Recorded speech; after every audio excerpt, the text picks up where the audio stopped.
안녕하세요. 네오 IT 팀입니다. 오늘은 강화학습 주제를 가지고 한번 이야기해 보도록 하겠습니다. 이 AI 기술입니다. 사실 이 AI 기술을 모르신 처음이신 분들은 이 주제가 사실 너무 어려운 얘기거든요. 하지만 지금 현재 AI가 앞으로 이 확산되는 AI 기술이 확산되는 이 현재 상황에서 바로 이 강화학습이 미래에 앞으로 AI 기술의 그 가장 큰 그 중요 기술이기 때문에 이 강화학습을 알 필요가 있겠습니다. 그래서 한번 강화학습을 초보자의 관점에서 아주 쉽게 한번 설명을 해 보도록 하겠습니다. 이 자료는 정보통신기획평가원이라는 기관에서 IT 신기술을 정리해서 주기적으로 발간하는 보고서입니다. 자, 한번 들여다 볼까요? 먼저 이 강화학습. 강화학습이 무엇일까요? 쉽게 말하면 여러분들이 이걸 생각하시면 됩니다. 어린 아이들한테 어떤 일을 하도록 만들려면 뭘 해야 될까요? 뭔가 이 아이한테 보상을 해야 됩니다. 보상을 받게 되면 그 아이를 자기가 원하는 상태로 움직이게 한다거나 뭔가 일을 시킬 수가 있겠죠. 바로 이걸 보상이라고 합니다. 강화학습이라는 거는 바로 이런 겁니다. 이렇게 보상을 주는 것이죠. 이거를 강화학습에서는 이 에이전트라고 부릅니다.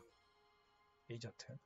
그래서 이 에이전트를 행동하게 하려면 벌을 주거나 보상을 하는 거죠. 그래서 어떤 행동을 했을 때 그게 잘못된 정책이라면 벌을 주는 것이고요. 잘한 어떤 행동을 했을 때는 이 보상을 주는 것이죠. 그렇게 함으로써 이 에이전트는 자신이 점점 이 보상을 강화하는 쪽으로 계속 행동을 하게 됩니다. 그렇게 해서 마치 에이전트가 인간처럼 뭔가 행동을 한다거나 아니면 살아있는 생물처럼 뭔가 행동을 하고 움직이고 하는 것이죠. 그러면 이 강화학습의 그 과거의 어떤 초기 기술로 이 강화학습을 들여다보면 바로 이 MFP라고 하는 마르코프 디시전 프로세스라는 게 이 강화학습의 시초고요. 이 개념에 대해서는 이제 너무 어려운 주제이기 때문에 이야기하지 않겠고요. 어찌됐건 강학습의 기본은 바로 이 MDF라는 기술을 기반으로 해서 동물 심리학의 개념을 결합한 것입니다. 그래서 동물들이 가장 대표적인 게 강아지죠. 강아지. 저는 사람을 비유했지만 이 강아지 훈련사들을 보시면 그 동물이 어떤 행동을 했을 때 항상 먹이를 주면서 보상을 주는 것이죠. 그래서 잘한 일을 하면 보상을 더 강화하는 쪽으로 계속 훈련하는 게 이 개를 훈련시키는 방법의 핵심입니다. 바로 이것이 바로 동물 심리학 개념을 적용한 것이죠. 그래서 이 개념을 결합을 해서 이거를 기계학습의 알고리즘으로 만든 겁니다. 그래서 이 강학습에는 반드시 이 환경이 중심이 되는 거고요. 어떤 환경이 있습니다. 어떤 그 문제를 해결하기 위한. 그리고 그 환경 안에는 이 에이전트가 존재합니다. 그리고 이 에이전트는 보상 함수라는 것을 이용해서 반복적으로 보상을 받으면서 점점 개선을 하게 됩니다. 그렇게 해서 최적의 목표를 달성하는 겁니다. 이게 바로 강학습의 기본 원리입니다. 그래서 이렇게 하려면 일단 환경의 상태가 계속 변화를 해야 되고요. 그리고 에이전트의 행동을 제어할 수 있어야 됩니다. 그리고 이 시스템의 보상 함수를 설계해야 됩니다. 즉 보상을 어떻게 줘야 이 에이전트가 행동할 것인지를 설계하고 그러한 정책을 만들어야 되고요. 그리고 이 정책을 개선하고 이 최적화하는 모델, 바로 이것을 만드는 것이 바로 이 AI에서의 강화학습의 어떤 프로세스, 진행 과정이라고 이해하시면 되겠습니다. 그래서 강화학습은 그 다른 기계학습의 알고리즘과는 달리 이 에이전트의 행동에 따른 보상학습을 기반으로 제어가 되는 것이고요. 이 보상학습에 대한 설계, 이것이 바로 중요한 점이 되겠고요. 이 시스템의 이 시뮬레이션 환경, 이게 반드시 존재를 해야 되는 거고요. 그리고 이 시스템의 환경이 사실 단순한 환경에서는 아주 잘 동작하고 보상 학습에 대한 이 보상 함수의 설계를 비교적 쉽게 할 수 있는데 지금 현대와 같은 이런 복잡한 시스템의 시뮬레이션 환경에서는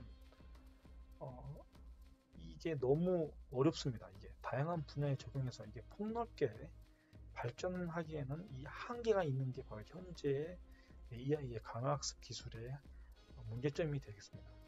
그래서 사실 이 기술은 오래전부터 나왔지만 개념적으로는 현대에 적용되지 못하는 이유는 현대의 시스템과 시뮬레이션 환경이 너무나도 복잡하기 때문인 것이죠. 이 기술은 2013년도 심층 신경망이라고 하는 기술하고 결합이 돼서 이 딥 리포스먼스 러닝이라는 새로운 방법이 만들어졌고요. 바로 이런 강화학습을 2015년도 2월달에 DQN이라고 하는 알고리즘으로 발표가 됐습니다. 바로 구글이 발표를 했죠. 그래서 이 구글은 이 DQN이라는 이 알고리즘으로 기존의 강화학습 방법을 개선해서요, 학습 환경의 상태와 이 행동을 통해서 이 출력되는 어떤 기대값을 예측하는 방법, 이 방법으로 의사결정을 해서 강화하는, 학습하는 방법을 만들어냈고요. 바로 그것이 바로 이 Q 함수라는 어떤 알고리즘이고, 이 Q 함수라는 이 정책을 가지고 학습을 해서 최적화하는 방법, 바로 이 방법을 사용하는 것입니다. 하지만 이 방법은 많은 시간을 학습에 투자해야 됩니다. 즉, 예를 들어서 얼음판 위에 이렇게 얼음이 깨지는 구간도 있고 안 깨지는 구간도 있다고 가정해 봅시다. 이 동그라미라고 표시된 부분이 바로 깨지지 않는 부분이고 나머지는 깨지는 곳입니다. 근데 에이전트가 이 얼음판 위를 갈 때 이게 깨진 부분인지 안 깨진 부분인지 모르는 것이죠. 그래서 한 발짝 한 발짝 가면서 이쪽으로 가면은 깨지면서 얼음판 밑으로 빠지는 것이고요. 이 밑으로 가게 되면은 안전하게 길을 찾아가는 것이죠. 이렇게 계속 가면서 이게 빠지면 이쪽으로 가면 안 된다는 걸 학습하게 되고, 즉 벌을 받는 거고, 이쪽으로 가면 보상을 받는 거고, 이런 식으로 통해 가지고 이런 기대값을 예측을 해서 길을 이렇게 찾아가는 이런 식입니다.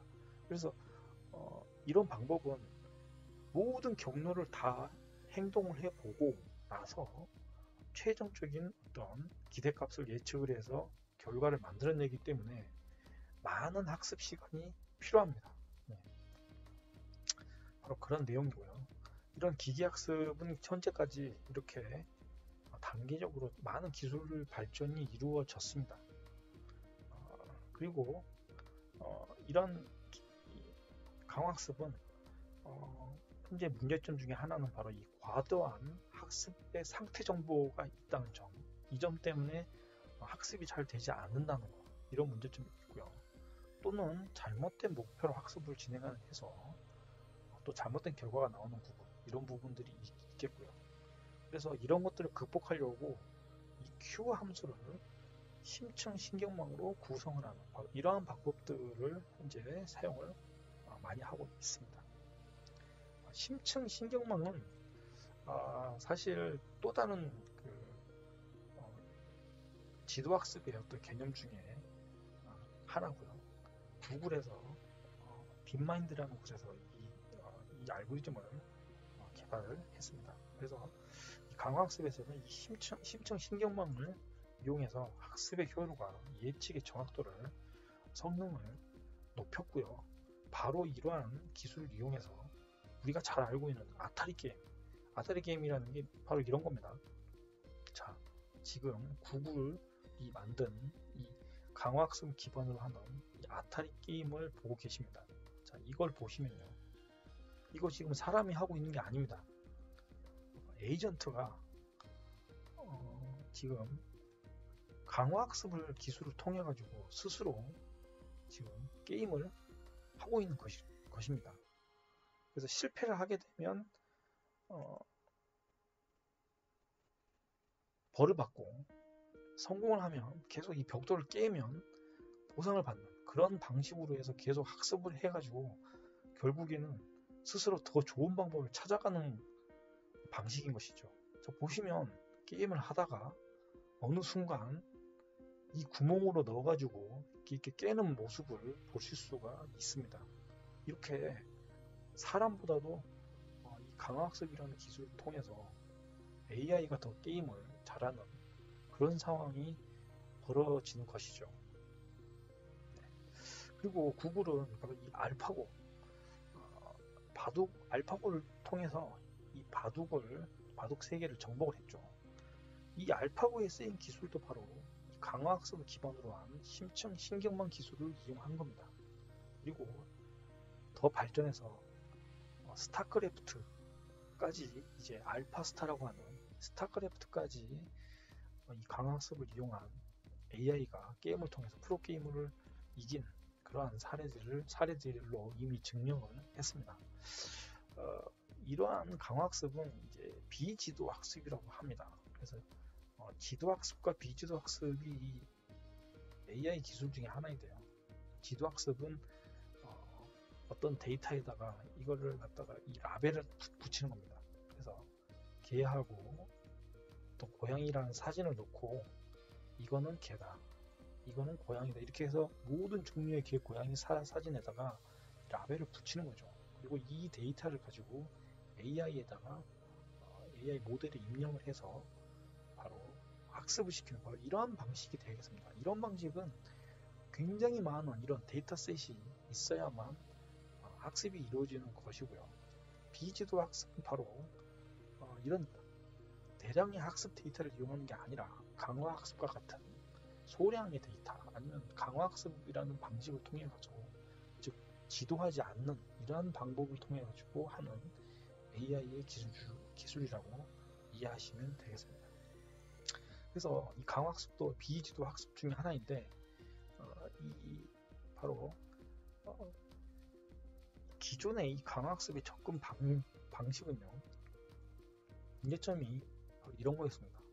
에이전트가 이 환경의 복잡한 현상, 그러한 현상, 그리고 그러한 상태에 있을 때 이런 행동을 효과적으로 제어하기가 굉장히 어렵습니다. 그래서 이런 거를 개선하기 위해서 바로 이 환경에 이 보상함수를, 바로 이 내적인 보상함수라는 이런 개념을 적용을 했고요.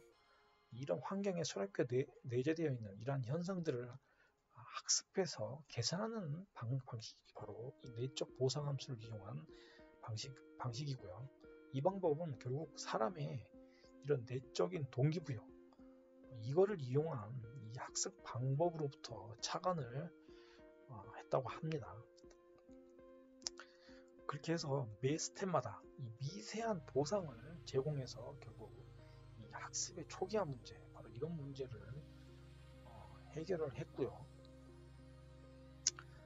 그래서 이 좋은 성능을 더 내서 이 최적의 목표를 성취하기 위한 바로 이러한 방법들이 지금 쓰이고 있고요. 그리고 또 다른 방법 중에 하나는 이 심층 강화학습을 이용해서 내부에 있는 정책을 개선하는 이러한 방법을 또 사용합니다. 그리고 SGD라고 하는 이런 방법과 오류 반송이라고 하는 이런 방법을 이용해서 이 다중 멀티 에이전트를 이용한 학습 방법을 또 이용을 하고 있습니다. 에이전트가 하나인 것보다 이 에이전트가 이렇게 여러 개가 있다면은 이들이 서로 학습하고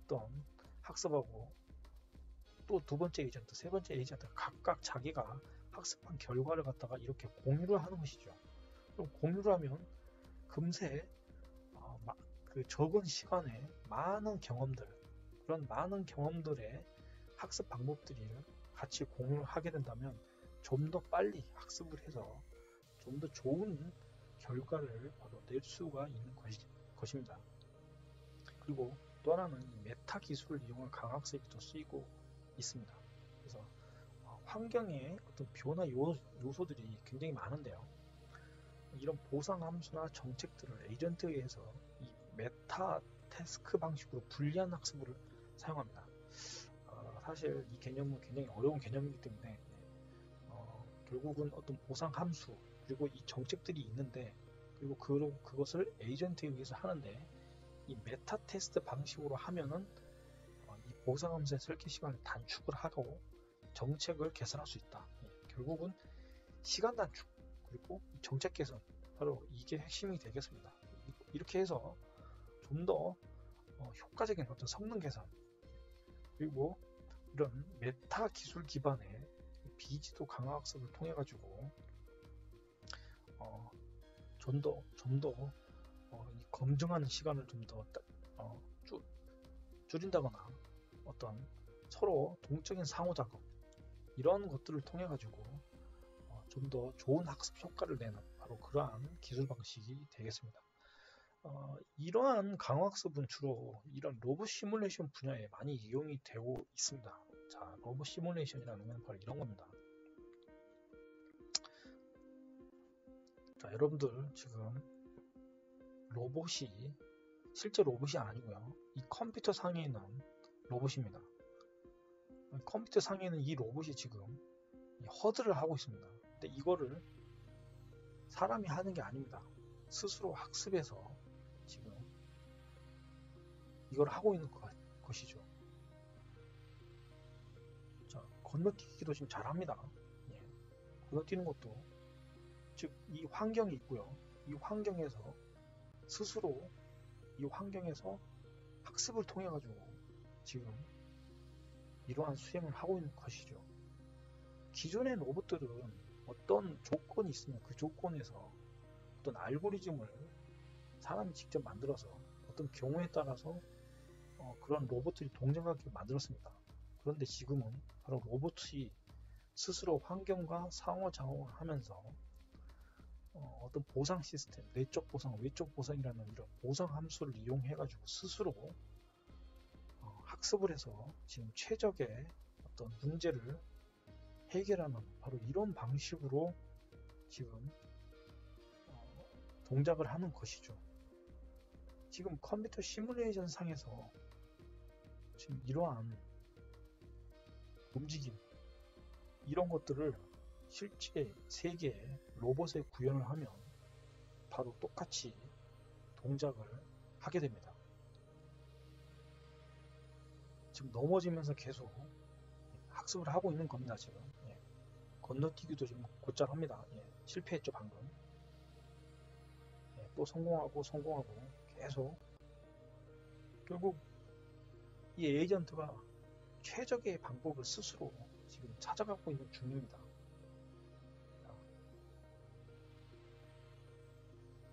놀라운 일이죠.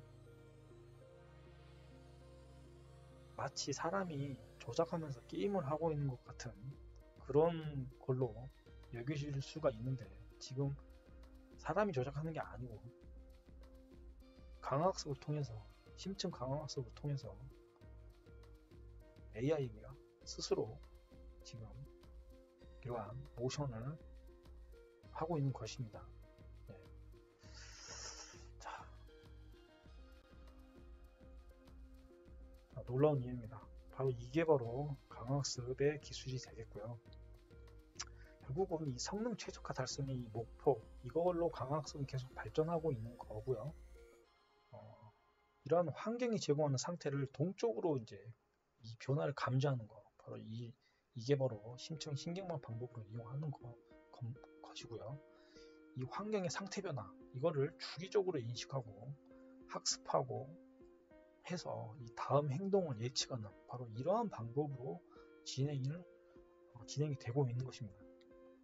네. 그리고 이 다중 에이전트,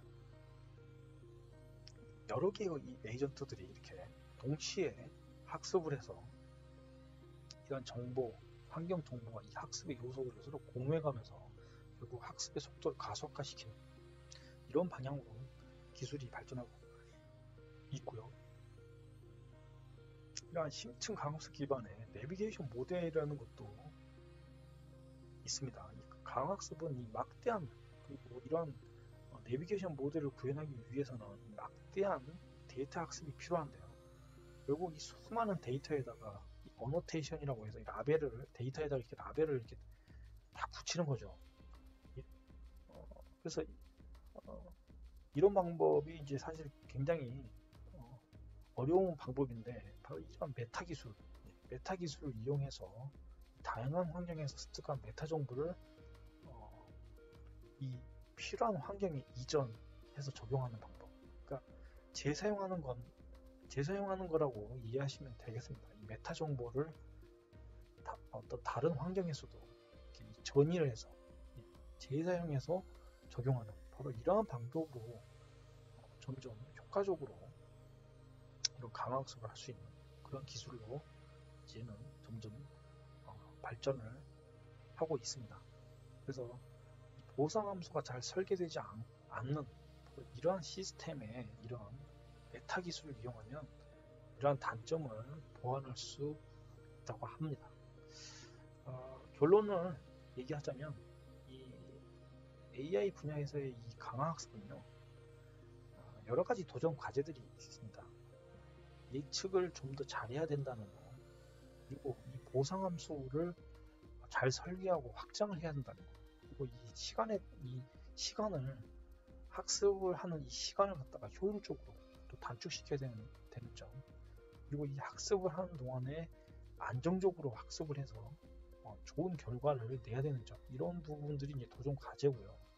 하지만 현재 이 강학습이 실제 세계에 잘 적용되지 않는 이유는 바로 이 보상함수 설계, 이런 부분이 굉장히 어려운 분야고요. 또는 이 환경에 대한 상태 정보가 많이 부족한다는 점.